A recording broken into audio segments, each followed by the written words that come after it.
So, balik rin natin. Cagayan de Oro to Bacolod. Kanina Bacolod to Cagayan. So,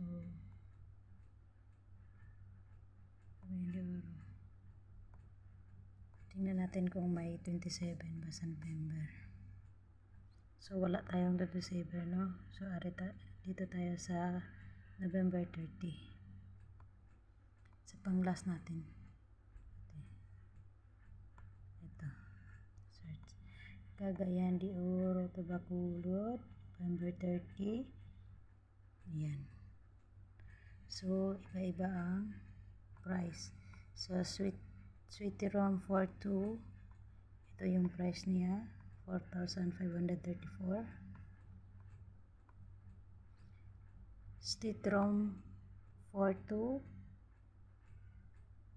Oh, iba din. 4,000. 4,299. Business class 42. 3,463. Business class 42. 3,463.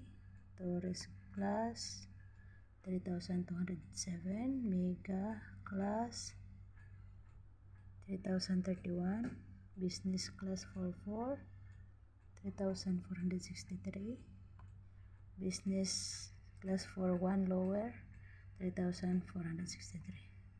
So makikita ninyo ang price dito sa baba. Pag i-click ko to, dito sa baba ang mga price. Hanap. Ayan. Nag-lock ko na yung cellphone ko.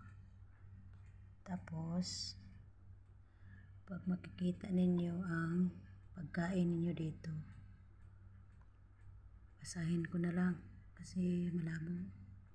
Nag-lock ko yung cellphone ko. Male and linen inclusive. So, male number, ang number ninyo at available of males with accommodation to schedule. Linen exclusive except for set accommodation. Boarding requirements to go travel reserve or refuse boarding. A passenger cannot present this document upon request. Please click here for a list of valid ID. Yung valid ID magagamit niyo is government issued IDs, SS, GSIS ID, PCR ID, professional ID issued by PCR, driver's license, passport, senior citizens ID, Federation of Senior Citizen, postal ID, NBI certificate or clearance, 10 ID issued by BIR, voter's ID, SSU med card, police clearance with picture, other accepted IDs, company ID or student ID. So, yung mga policy, back tayo, makikita dito, note,